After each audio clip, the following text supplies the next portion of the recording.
Que a graça e a paz do nosso Senhor Jesus Cristo esteja com cada um de vocês, amém? Boa noite, igreja. Sempre uma alegria servir essa igreja que eu tanto amo, junto de vocês, minha família da fé, pessoas que eu compartilho a minha vida, sei um pouco da vida de alguns. Para quem não me conhece, meu nome é Fernanda, sou seminarista aqui da igreja.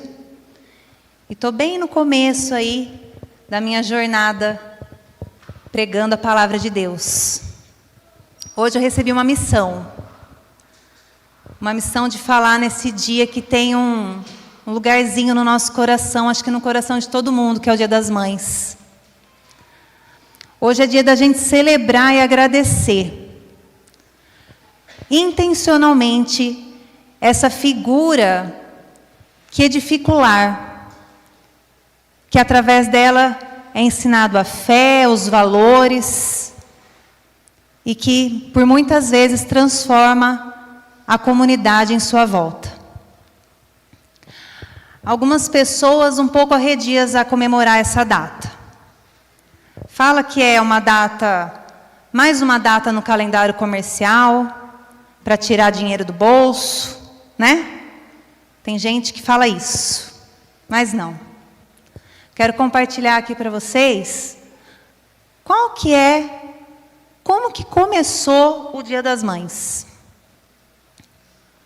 O Dia das Mães, ele começou com uma filha para honrar a sua mãe. Essa mãe chamada Ann Jarvis, desculpa, Mônica, pela palavra, tá certo aí? Pela pronúncia. A Anne era uma mulher cristã, mulher de pastor, lá nos Estados Unidos. Ela vivia mais ou menos na época do final de 1800. E ela viu que na sua comunidade tinha uma problemática. A mortalidade infantil era alta, algumas mães morriam no parto. Então ela resolveu criar centros em volta de onde ela morava para cuidar dessas mães, para ensiná-las sobre saúde, sobre higiene, sobre bem-estar. Nada mais do que uma mãe faz: amar e cuidar, amar e ensinar. Coisa linda de ver. Mas em paralelo a isso, estourou uma guerra civil lá nos Estados Unidos. E esses centros foram usados para que os soldados fossem ter um lugar neutro para serem curados e sarados. Mais uma vez, um lugar de refúgio. Um lugar igual um colo de uma mãe. Ao fim da guerra, a Anne teve uma ideia. Ela viu que muitas das famílias ali viviam ainda os frutos da inimizade da guerra. E decidiu fazer uma comemoração, uma celebração. Um Mom Friendship Day.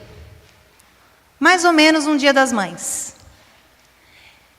Um dia para comemorar a família, celebrar a paz, apaziguar as inimizades. Eu conheço algumas mães assim. Algumas mães que têm 2, 3 filhos, que às vezes percebe que tem lá um irmão brigando com outro, e daí ela faz aquele bolinho quente, um cafezinho, manda no zap e fala assim: gente, vem tomar café. Sabedoria de mãe. Sempre usada para apaziguar, sempre usada para transbordar esse amor, esse laço, esse dom divino que Deus nos dá, que é a maternidade. Anne morreu um pouco tempo depois, no início de 1900, e a sua filha, saudosa, com coração pesado, querendo honrar a mãe, juntou a comunidade cristã dela e fez, no segundo domingo de maio, uma comemoração intencional para honrar aquelas que tinham um trabalho invisível até então. Um trabalho que muitas vezes não era admirado, um trabalho que não era falado, um trabalho que era feito em silêncio, dentro das casas, dentro dos lares. E foi comemorado o primeiro Dia das Mães. Muito sucesso. Poucos anos se passaram e a missão dessa comunidade foi que esse dia se tornasse nacional. Foi que esse dia fizesse parte do calendário. E assim aconteceu. O presidente dos Estados Unidos, menos de 10 anos depois, ele decretou que o segundo domingo de maio de todos os anos fosse o Dia das Mães. Olha que legal. O Dia das Mães, ele não veio de comércio. Não veio sobre dar presentes, flores e bombons. Embora soltem o escorpião do bolso e presenteiem a mãe de vocês. A gente merece mais que um abraço, viu? O Dia das Mães é mais do que isso. O Dia das Mães é oriundo de um movimento cristão. Um movimento de pessoas que honram os seus pais. Em especial, a mãe. Nesse dia, que a gente tem que intencionalmente abraçar, intencionalmente falar que ama, falar quão importante é essa pessoa na nossa vida. Talvez hoje você esteja aqui com o coração cheio de gratidão por ter passado um final de semana maravilhoso com os pais, né, pastor? Ou você está com o coração cheio de gratidão por ser mãe, por ter o dom da maternidade. Então, para vocês, feliz Dia das Mães.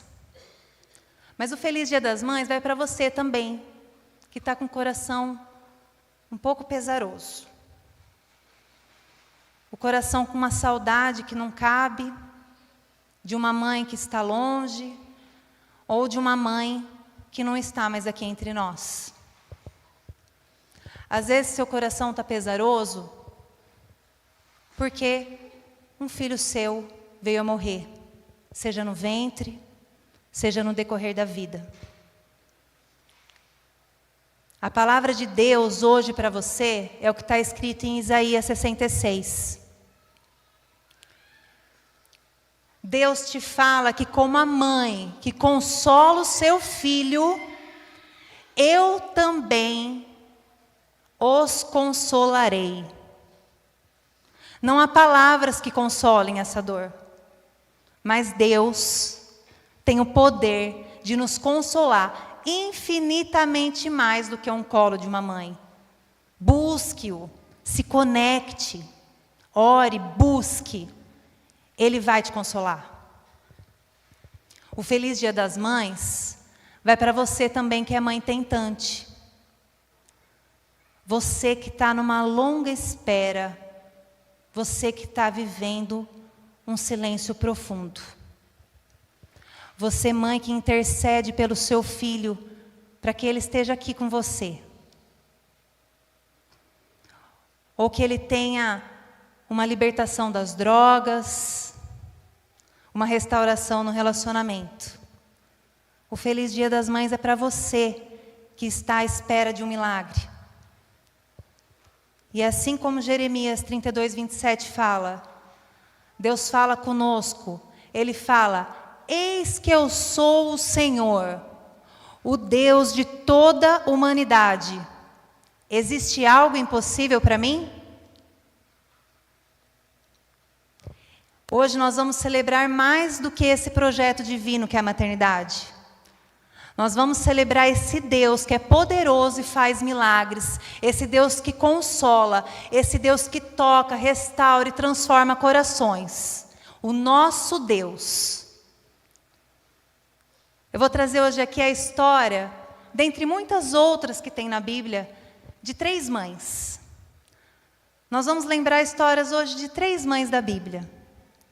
E através delas renovar a nossa fé, alimentar a nossa esperança e saber que o nosso Deus, o Deus dessas histórias é o mesmo. Foi o mesmo ontem, hoje e continuará sendo para sempre.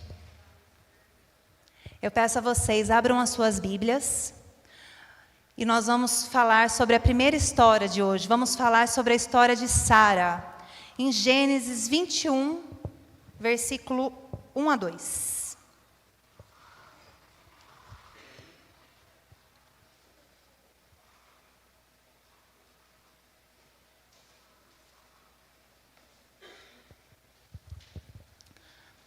Para começar com Sara, para quem não sabe a história, Sara, mulher de Abraão,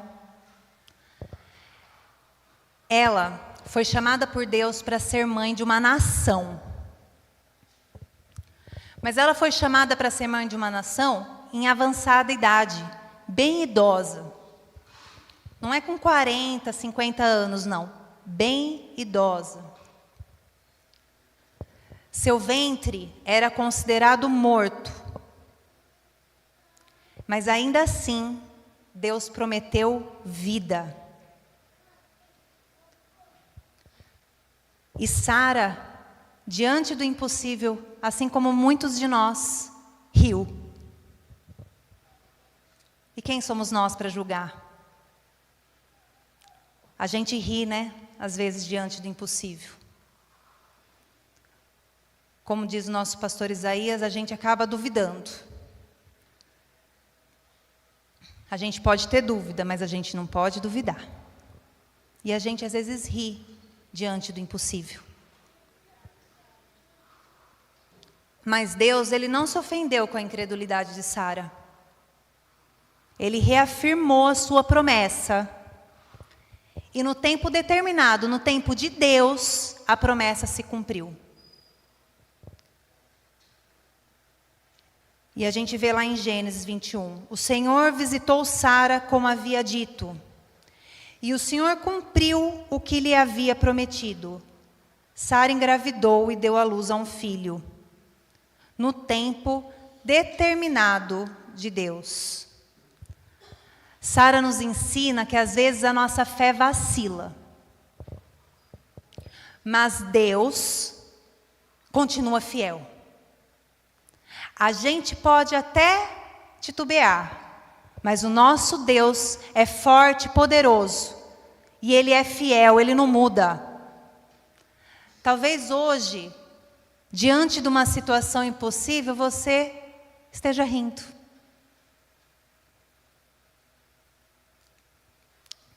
Sem acreditar, achando que é tarde demais. Achando que o tempo do sonho já acabou. Mas Deus não precisa do nosso tempo. Ele não precisa do nosso tempo para cumprir promessa. Ele precisa que o nosso coração esteja disposto a crer. Que o nosso coração seja resiliente. Que o nosso coração supere os obstáculos que a vida nos dá. E que a gente persista na fé. Você está achando que está tarde demais? Lembre-se, o tempo de Deus é diferente do nosso. Ele não chega nem adiantado e nem atrasado. O tempo dele é perfeito. Aquilo que parece que é uma eternidade para nós, que é um deserto sem fim, que é um silêncio ensurdecedor, para Ele, é só um tempo que Ele está preparando o seu milagre. Confie no tempo do Senhor. Ainda há esperança quando a gente espera no Deus eterno. Creia, ainda há tempo de Deus visitar o teu lar, a tua casa, a tua parentela, o teu coração. Então a gente aprende com Sara a ter um coração com uma fé resiliente. A gente aprende com Sara que o tempo não é nosso. O tempo para acontecer é de Deus. E o que a gente precisa é ter a paciência e confiar no Senhor. Agora vamos olhar para outra personagem, para outra mãe que a Bíblia nos mostra. Vamos falar sobre Ana, mãe de Samuel. Essa mulher que é exemplo. Geralmente, quando a gente fala de maternidade aqui na igreja, a gente fala de Ana. Uma mulher que orou, persistiu, sofreu e conquistou a promessa. Vamos ler juntos lá em 1 Samuel, capítulo 1, versículo 10 a 20.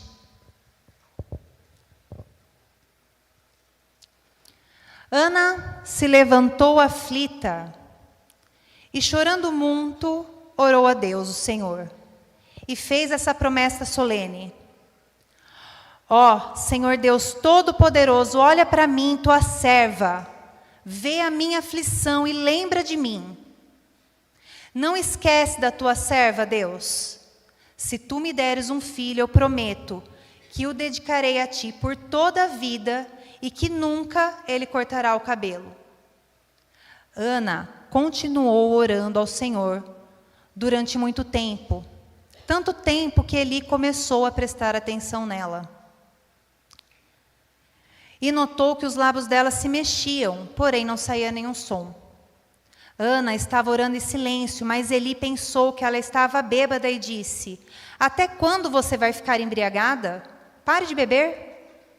Mas Senhor, respondeu ela, eu não estou bêbada, não bebi nem cerveja nem vinho. Estou desesperada.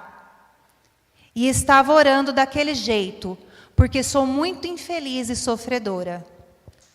Veja bem, ela era muito infeliz e sofredora.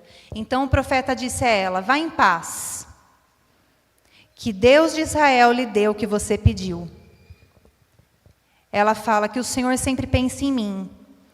Saiu, comeu, e ela já não estava tão triste. Na manhã seguinte, Eucana e sua família se levantaram cedo e adoraram a Deus. Voltaram para casa.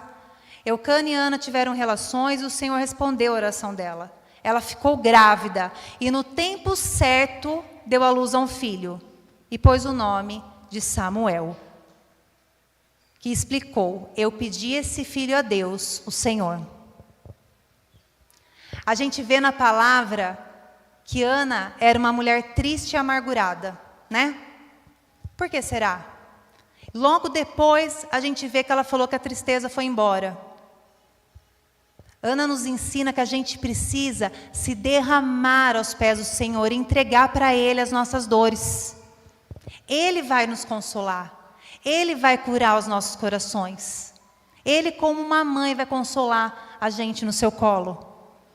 Ana sentiu esse conforto. Ana, até então, se sentia triste e amargurada, porque naquela época, uma mulher que não tinha filhos, ela era humilhada, ela era insultada, ela não era considerada digna. Mas quando ela derramou as suas dores ao Senhor, a tristeza foi embora. Ana chorou diante do Senhor com tanta intensidade que ela foi julgada. Mas ela não estava se importando com a opinião dos outros. Ela estava se importando com a opinião que é a mais importante de todas, com a opinião de Deus. E ela consagrou a sua vida e a vida da família, que ela nem tinha ainda, dos filhos que ela não tinha tido, ela consagrou a Deus. Ela entregou o seu filho a Deus antes mesmo de tê-lo. Ana nos ensina, além de não desistir de orar, ela ensina que nós devemos nos entregar a nossa vida por completo para Deus. Ana nos ensina que nós devemos consagrar tudo o que fizemos e o que iremos fazer a Deus. Ana nos ensina que devemos nos importar com o que Deus fala conosco e não com o julgamento dos demais. Não adianta a gente estar com um pé e duas canoas, pessoal. O milagre vem quando a gente entrega e consagra toda a nossa vida ao nosso Senhor Deus. Às vezes o milagre depende da nossa entrega. Depende da primazia que nós damos a Deus. Será que a gente vem derramando a nossa alma diante de Deus? Ou a gente está guardando a dor só para nós mesmos? Será que o motivo da gente não ver tanto milagre ainda seja porque a gente não está disposto a consagrar tudo para Deus? A gente não está disposto a pagar esse preço? A gente não está disposto a morrer para viver?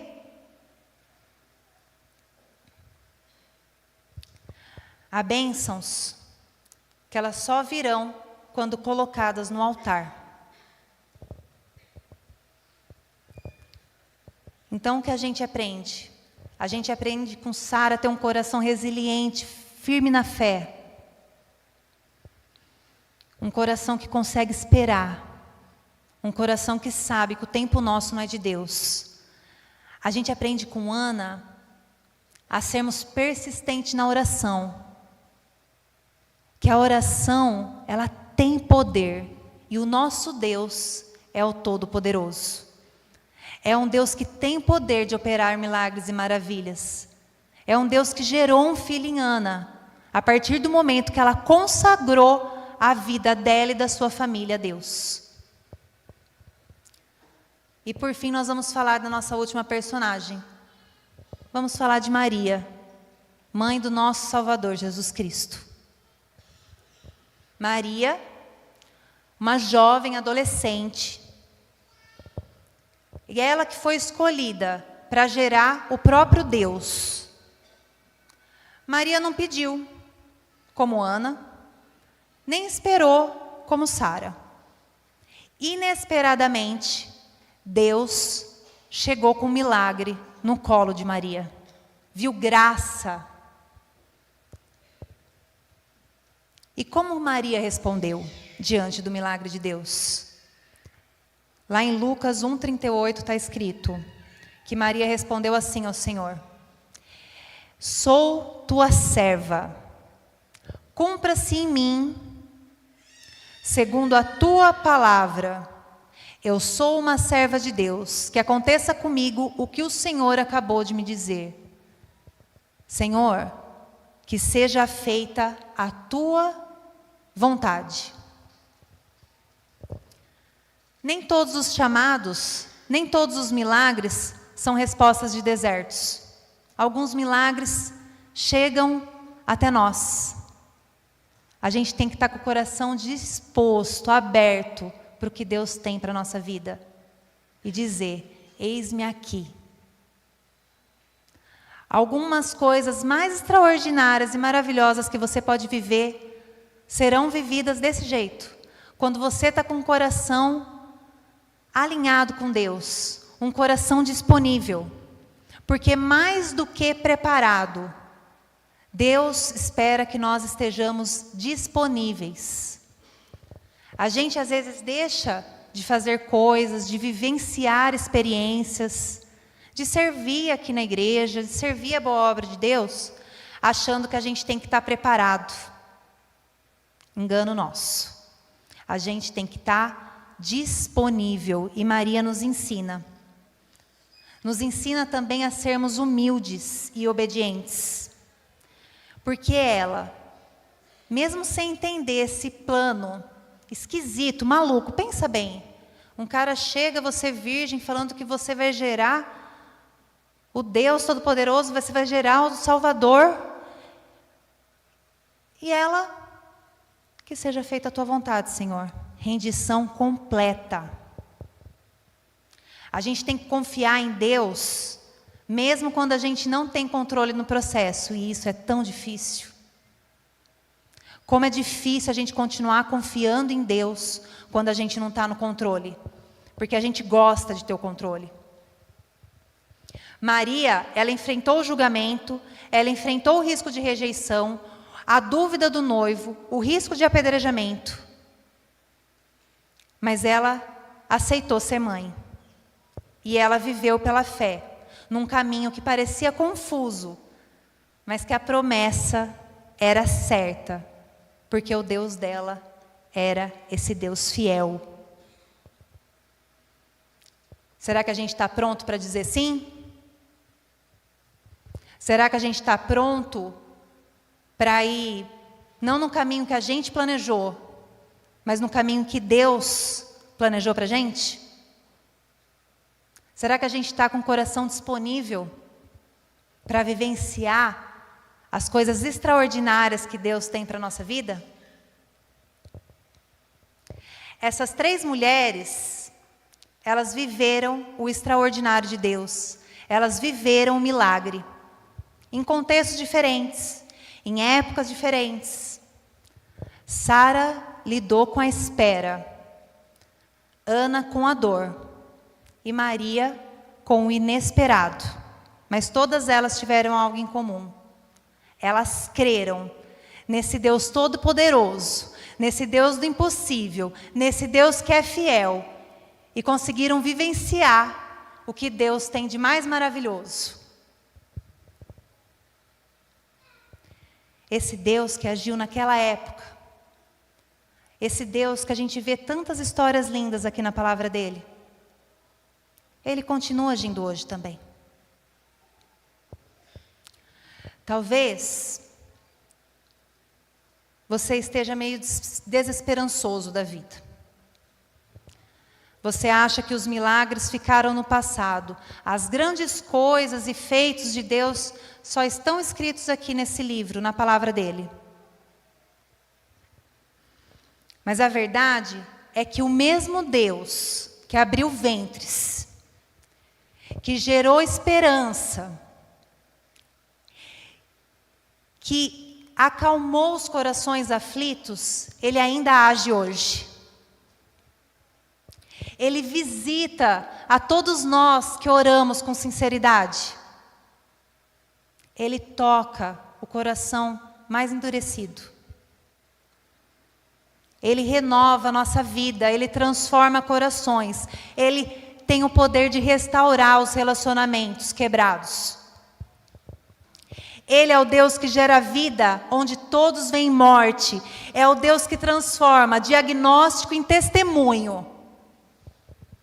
Ele transforma luta em consolo e impossibilidade em caminho. Esse é o nosso Deus, amém? Ele não muda. Ele é o mesmo hoje, ontem e vai ser para sempre. A sua graça continua sendo suficiente para nós. E para relembrar isso, eu quero passar uns versículos para a gente firmar a nossa esperança, onde a gente tem que estar firmado. Bora lá, Caio? Salmo 62:11. Uma vez falou Deus, 2 vezes ouvi isso, que o poder pertence a Ele. Jó 42:2. Bem sei, eu que tudo podes, e nenhum dos teus planos pode ser frustrado. Isaías 40:29. Dá força ao cansado, multiplica as forças ao que não tem nenhum vigor. Jeremias 10:6. Não há ninguém semelhante a ti, ó Deus. Tu és grande, é poderoso, e grande é o poder do teu nome. Salmo 77:14. Tu és o Deus que faz maravilhas. Fazes notória a tua força entre os povos. Êxodo 15:11. Quem é como tu entre os deuses, ó Deus? Quem é como tu, glorificado em santidade, terrível em feitos gloriosos, autor de maravilhas? Daniel 4:3. Quão grandes são os seus sinais, e quão poderosas as suas maravilhas. O seu reino é um reino eterno, e o seu domínio vai de geração em geração. Em um mundo de notícias duras, de diagnósticos difíceis, de esperas longas, essa é onde que a esperança nossa tem que se firmar, na palavra de Deus. Deus ainda escreve histórias, gente. Não são apenas as histórias dessas mães e de outras tantas que tem aqui. Deus continua agindo. Ele ainda visita casas. Ele ainda nos chama pelo nome. Ele ainda transforma lágrimas em cânticos. E o que Ele fez na Bíblia, Ele ainda faz nos dias de hoje. Amém?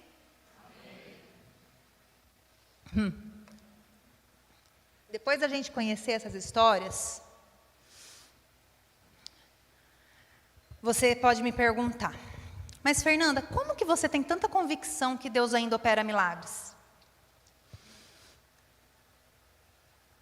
Primeiramente, da palavra de Deus. Hebreus 13:8 fala que Jesus Cristo é o mesmo ontem, hoje e sempre. Mas em segundo lugar, eu vivo no meio de um povo, aleluiado aqui, um povo que eu já escutei tantas histórias, tantos milagres, histórias que Deus tocou os corações mais endurecidos, histórias de Deus que transformou vidas, que curou, histórias de milagres. A comunhão, o que essa igreja tanto preza, esses momentos antes do culto, depois do culto, os dias do voluntariado da vida, os churrascos do 1º de maio, os acampamentos de final de ano.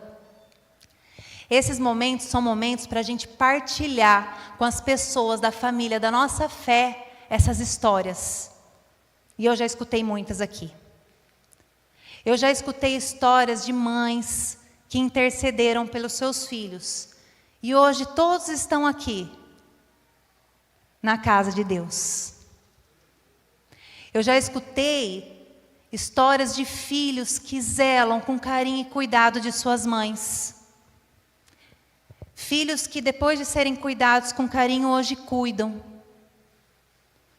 Escutei histórias de mãe que no leito de uma cama, sem poder falar, sem conseguir falar com os seus filhos, através da sua mãe, foi sarada e curada. O olhar da sua mãe enxergou o que ela estava precisando. E Deus operou na vida dela. Eu até ouvi aqui diagnóstico de mãe que não poderia ter filhos. E Deus, ao invés de mandar uma bênção, mandou 3 de uma vez só. Histórias assim, gente, nos alimentam, renovam a nossa fé. Nos fazem lembrar que Deus é fiel e que Ele opera milagres. Ele tem poder. Eu fui tocada por esse Deus. Eu também ouvi que eu não poderia ser mãe. Da última vez que eu preguei aqui, eu contei um pouco da minha história. Eu quero compartilhar um pouco dela aqui. Mas não para me gabar da família linda que eu tenho, mas para glorificar e honrar esse Deus que é todo-poderoso e opera milagres na impossibilidade. Esse Deus que é especialista em trabalhar no impossível. No começo do meu casamento, a gente viu que a gente não ia conseguir ser pai e mãe, meu marido e eu. A gente foi até o médico e o médico deu um diagnóstico para a gente. O médico não falou para a gente que a gente tinha uma baixa probabilidade de ter filhos. Ele falou que a probabilidade era nula, era 0. A gente saiu do consultório devastado. Ele falou que nós não iríamos ser pais. E ele ceifou o nosso maior sonho, o nosso maior desejo dentro do nosso coração. O silêncio foi ensurdecedor, o deserto parecia não ter fim, a dor não cabia no nosso peito. Mas graças a Deus, a gente estava começando a nossa caminhada cristã, junto com Deus. E a igreja foi nos ensinando como nos portar, porque a gente não conseguia nem conversar sobre. Assim como Ana, a gente começou a ficar triste e amargurado, porque a gente não conseguia compartilhar das nossas dores. Mas aos poucos, a gente foi aprendendo a deixar nos pés do Senhor. Deus nos lembrou que a maternidade não precisava ser do ventre, não precisava ser do útero, e a gente resolveu entrar na fila de adoção. Pois bem, entramos. A gente achou que ia ser fácil. Vai lá, entra na fila, tanta criança no mundo, uma para mim vai ter. Mas não foi. Foi mais difícil até do que gerar um filho no ventre. A gente demorou quase 1 ano para entrar na fila de adoção. Era uma burocracia sem fim. Eram obstáculos que a vida ia pondo, parece que para nos forjar mesmo. Para saber se a gente queria realmente ser pai. Se a gente estava preparado para essa bênção. Nesse caminho, o médico falou para a gente que a gente não estava apto para ser pai. Não deu o laudo médico para a gente. Não dava para acreditar. A gente via, às vezes, pessoas que usavam drogas ali no semáforo grávido. Gente sem estrutura nenhuma. E os médicos, mais um médico falando que a gente não ia poder. Mas daí eu senti como aquela passagem de Jacó lutando com o anjo, que eu queria lutar pela minha bênção. Meu marido e eu resolvemos lutar. E a gente foi atrás, não desistiu. Orando para Deus e entregando para o Senhor. Deus colocou outro médico no nosso caminho, conseguimos o laudo, entramos na fila. Demorou quase 1 ano, mas entramos. E lá ficamos. E ficamos. E ficamos. Anos se passaram. Nada acontecia. Quem já foi mãe tentante sabe disso. O luto que é, mês a mês. O luto de uma perda de uma pessoa que não existe. É louco isso, né? E a espera parecia sem fim. A dor parecia que não ia acabar. E numa das palestras que a gente tinha que frequentar no juizado, a juíza tirou o último fio de esperança nosso de sermos pais. A juíza falou que fazia mais de 10 anos que a comarca não tinha um caso de adoção de crianças menores de 10 anos. A gente não tinha colocado muitos requisitos, mas um deles era, a gente queria viver a infância. A gente colocou lá menores de 5 anos. E a juíza falou que fazia 10 anos que não tinha um caso. A probabilidade era baixíssima. E a gente saiu de lá com o chão, sem chão, na verdade, né? Foi difícil, foi terrível, foi avassalador, foi devastador. Mas Deus foi nos mostrando outro caminho. E a gente começou a orar mais. A gente começou a entregar mais para o Senhor e Deus foi mostrando para a gente. A gente resolveu ir atrás de outro médico. A gente tinha escutado o diagnóstico de um médico só e a gente resolveu ir atrás de outro. Só que dessa vez, antes da gente agendar o médico, ir atrás e lutar, a gente resolveu orar. Foi um pouquinho diferente. A gente não orou depois. A gente orou antes. Quando a gente chegou no médico, dessa vez foi um pouco diferente. O médico olhou o laudo, com aquele olhar que a gente sabe que não é notícia boa, e ele falou assim para a gente: primeiramente, eu não posso falar que é impossível, porque para Deus tudo é possível. Eu falei, eita glória, aí sim. Daí já reanimou meu coração. Ele falou que o tratamento era caro, que o nosso caso era difícil, que o tratamento para fertilidade tinha vários degraus e o nosso era o último, que a gente corria contra o tempo e que mesmo fazendo o tratamento a probabilidade era de menos de 20%. Era difícil. A palavra dos homens aqui era, vocês não vão ser pais. A gente escutava de médico, a gente escutava de juiz, a gente escutava até das pessoas que amavam a gente. E assim como Ana, a gente continuou orando. Porque a gente sabia do propósito de Deus para a nossa vida. E a gente orou. E a gente conseguiu um tratamento que ia ficar 1/3 do preço, porque a gente recém-casado, vocês sabem muito bem, tem muitos recém-casados aqui na igreja. No começo de vida a gente faz financiamento de casa, de carro, de móvel, do que der, do fio de cabelo. A gente não tinha mais crédito, não tinha mais dinheiro, e a gente tinha que pagar esse tratamento, que era um absurdo de caro, mas a gente conseguiu um lugar lá em São Paulo. Um lugar que ia ficar 1/3 do preço. Esse lugar apareceu no nosso colo, sei lá como, sei, né? Mas naquela época eu não sabia como tinha chegado. Numa cidade onde a família do meu marido morava. E a gente começou a fazer o tratamento. E o tratamento foi dando certo. E a gente foi fazendo exame, exame, exame. E chegou no último dia do exame, que numa escala de 0 a 10, a gente precisava de um 4 para poder continuar. O resultado foi 0. O médico de novo, falando que 0 não tinha como multiplicar. Aquele dia foi difícil. Alguns de vocês devem ter passado por essa dor por algum momento aí.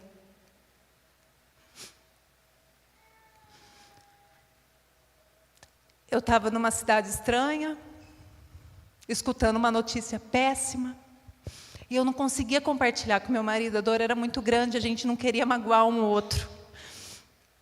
Eu cheguei nessa casa que eu estava hospedada, e eu resolvi ir para o banheiro, que era o lugar mais próximo de um quarto secreto que eu ia ter. Liguei o chuveiro, ajoelhei. Naquele momento eu acho que foi a oração mais sincera, mais conectada que eu tive com Deus em toda a minha vida. Pela primeira vez, eu não pedi para Deus um milagre. Eu ajoelhei e falei as seguintes palavras. Me lembro como se fosse hoje. Senhor, a tua graça me basta. Pelo sim ou pelo não, eu e a minha família serviremos ao Senhor. Naquele momento, me senti abraçada. Naquele momento eu senti aquela paz que fala, que excede todo entendimento. Naquele momento eu me senti amada. E minhas lágrimas secaram. E eu saí daquele banheiro em paz. Meu marido, porém, o dom dele é a fé.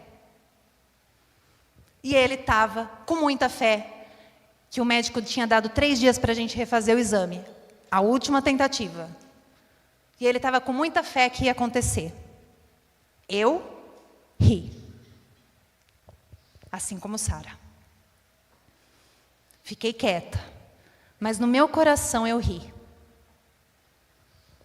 Passaram-se 3 dias e o 0 virou 4. E o 4 do meu ventre gerou o Henrique. Meu filho amado, esperado. Foi um milagre que aconteceu nas nossas vidas. Antes de eu conseguir gerar o Henrique, eu fiz 3 testes de gravidez, os 3 deram negativo. Porque eu fui ansiosa, antes de ir para o médico eu queria fazer o teste. E eu não contei para o meu marido. Eu falei para ele, não, vamos para o médico, mas... E ele com fé, falando com a minha barriga e tudo mais. E eu... judiação. Mas eu não queria tirar esse sonho dele. A hora que o médico contou para a gente que eu estava grávida, irmãos, como é maravilhoso viver o extraordinário de Deus. Quando a gente contou para a nossa família, uns estavam na rua, outros estavam em casa, foi uma gritaria só, foi um milagre daqueles, a gente experimentou o extraordinário de Deus. E eu achava que o milagre de Deus tinha acabado ali.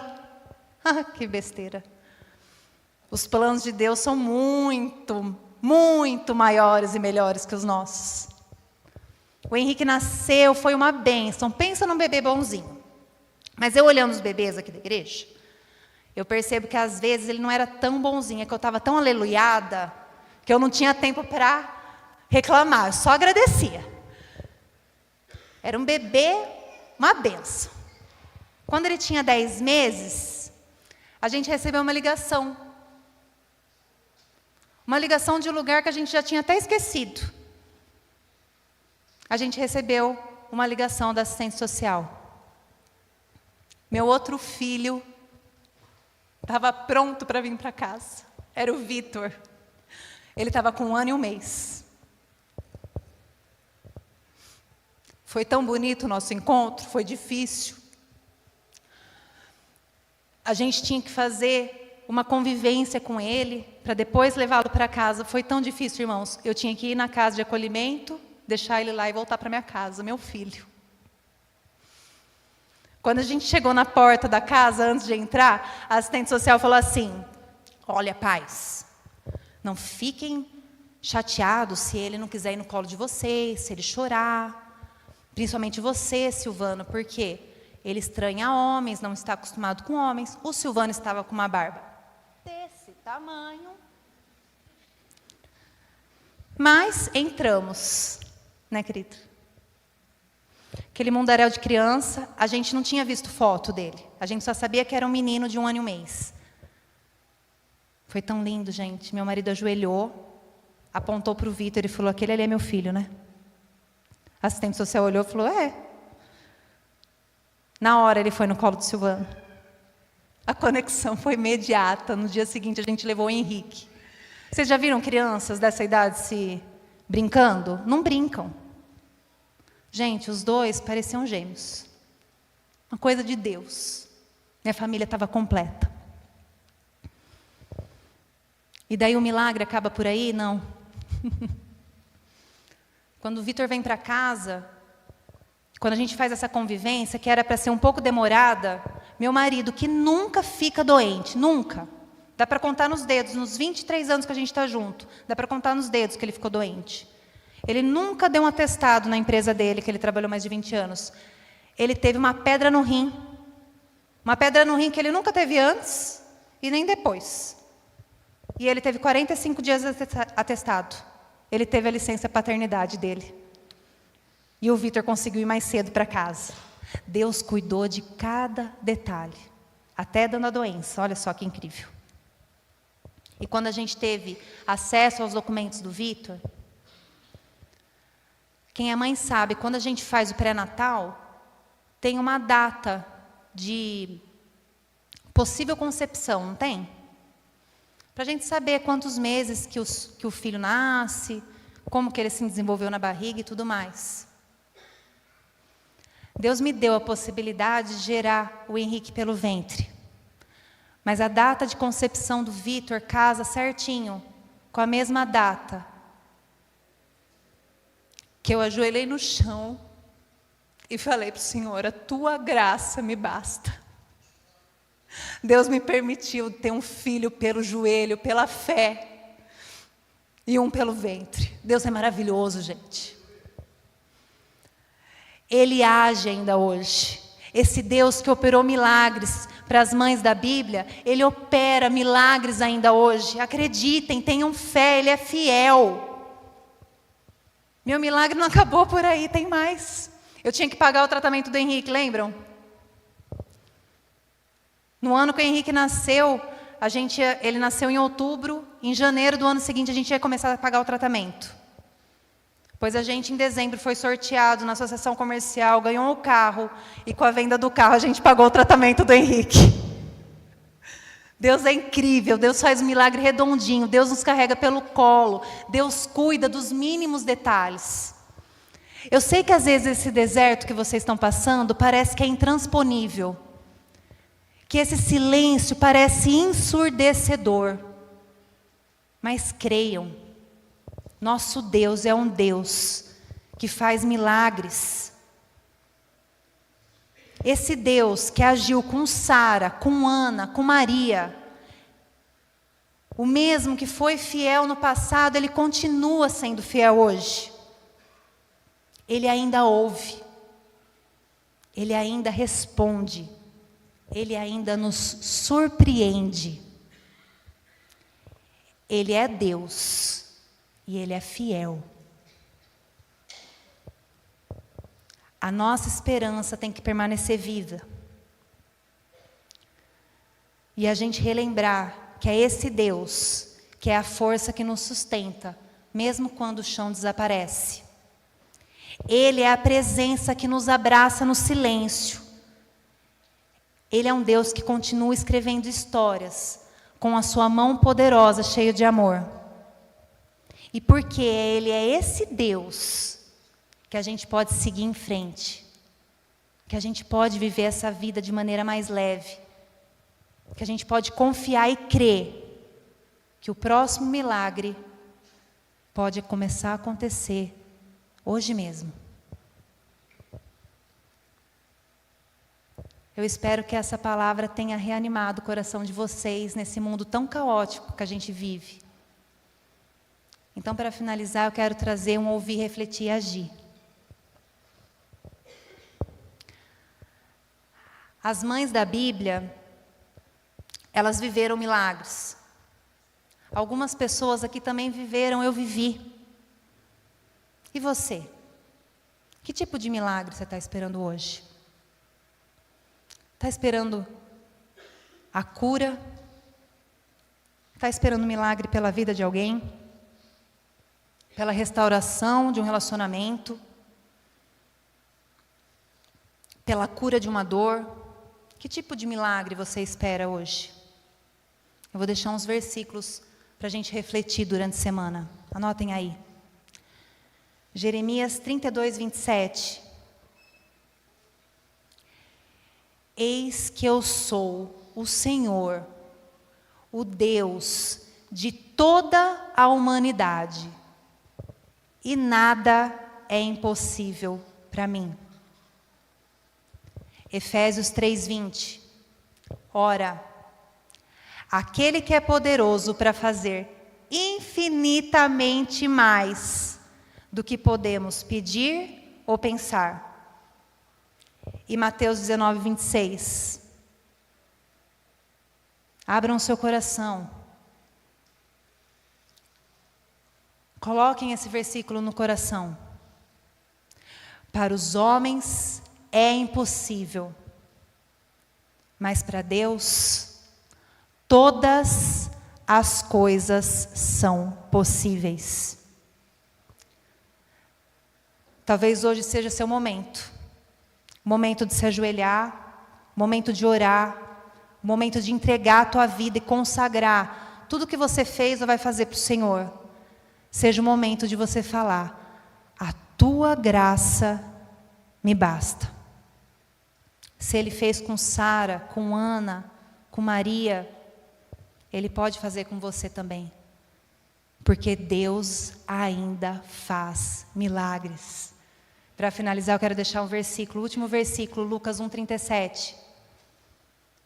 Porque para Deus não haverá impossíveis em todas as suas promessas. Amém? Eu quero chamar o pastor Isaías.